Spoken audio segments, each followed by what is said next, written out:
भगवत गीता का ये ज्ञान आपके जीवन को पूरी तरह से बदल सकता है। चाहे कितनी भी मुश्किलें हो आपके जीवन में, गीता का ये ज्ञान आपकी सारी मुश्किलें दूर करने की शक्ति रखता है। अगर आप गीता के इस ज्ञान को समझ लोगे तो आपका हर दुख दूर हो जाएगा, आपकी हर मुश्किल आसान हो जाएगी। बस आप अंत तक गीता के इस ज्ञान को ध्यान से सुने। गीता का पहला उपदेश यह है कि कभी भी ऐसे रिश्तों पर अपना समय बर्बाद मत करो जो सिर्फ नाम के रिश्ते हैं, जो सिर्फ कहने को आपके हैं लेकिन उनमें जरा भी अपनापन नहीं है। जिन रिश्तों को संभालने से सिर्फ दुख मिले, वो रिश्ता नहीं, एक बोझ है आपकी जिंदगी पे। रिश्ते सिर्फ नाम से नहीं बनते, रिश्ते तो निभाने से बनते हैं। सिर्फ कह देने से कोई मित्र, भाई या प्रेमी नहीं बन जाता। अगर प्रेम है तो प्रेम दिखना चाहिए। कहाँ है प्रेम? सिर्फ बातों तक ही है क्या सब? मित्र हो तो मित्रता निभा के दिखाओ।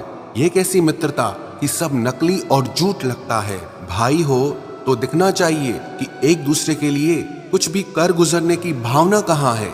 रिश्तों में अगर ये सब भावनाएं ही नहीं तो करोगे भी क्या ऐसे रिश्तों को खींच के? सिर्फ बड़ी बड़ी बातें कर लेने से रिश्ते सच्चे नहीं हो जाते। कलयुग में लोगों को और आता भी क्या है सिवाय बातें करने के, क्योंकि निभाने वाला तो कोई दिखता ही नहीं।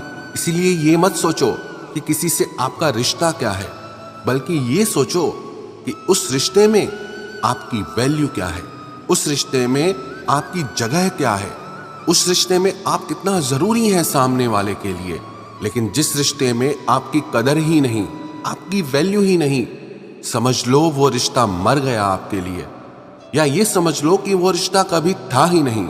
जहां आपका होना या ना होना एक बराबर है, तो वहां आप कर क्या रहे हो?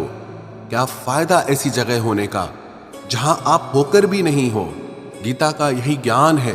श्री कृष्ण अर्जुन से कहते हैं कि तू जिनके लिए रो रहा है कि ये मेरे भाई हैं, मेरे रिश्तेदार हैं, मेरे गुरुजन हैं, इनमें से कोई तेरा अपना नहीं।